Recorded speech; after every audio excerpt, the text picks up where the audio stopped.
Tikuti tikufuna dziko lokomera ndani kodi? Ngati mmakamba za chitukuko, simungakambe za chitukuko anthu asanaje. Ayi. Amene alibe chakudya amagwira ntchito yokafuna chakudya.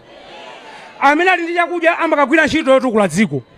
Tufuna tonse tikhale nkhani ya chakudya tathana nayo, tiyambe ntchito ya chitukuko kuno. Chakudyacho ndipo sinsima yokha tufuna ndi ndiwo zake zomwe.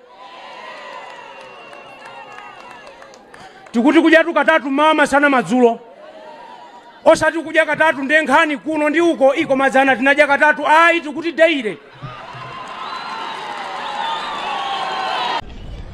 Tiyeni ngati dziko pamene tikuona zinthu zina zotsamwitsa tigwiritse zimene zili zotithandiza kuti dziko lathu lipite patsogolo. Positivity tiziganiza muzabwino zokhazokha. Zoipa zotsamwitsa zochepazo tiyasire ena amene ali anthu olephera. Mtundu wa Malawi si mtundu olephera. Dziko lino lili ndi zonse.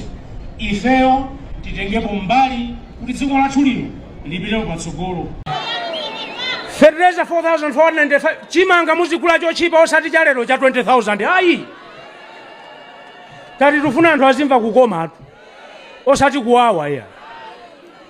Ndipo mukapanda kunditenga bwino, ndati mukapanda kunditenga bwino, mwina 4,495 yonso yachuluka.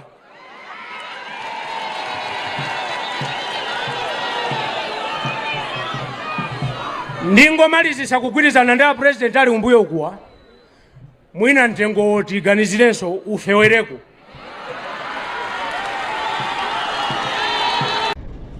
Ngati tikuberekana tisaberekana chifukwa choti amalume athu ali pa ntchito azatiphunzitsira anawo. Azakhali athu ndi anduna akatiphunzitsira anawo. Kumene kunkulapa nkupereka chipsinjo kwa anthu ena. Tiberekana chifukwa chonena kuti tiwokonzeka kuti tiasamalire, chifukwa amene ankanena kuti tichulukane ngati mchenga wa nyanja, mbali ina anatipatsanso gawo lokuti owaberekawo tiasamalire monga mmene m'buku la Genesis chapter 1 kulenga dziko lino lapansi Mulungu atalilenga zonse analenga munthu kumpasa udindo oti azisamalira chilengedwe. Ndi chimodzimodzi ananso amene tikubereka tiasamalire, tisawerengere anthu ena.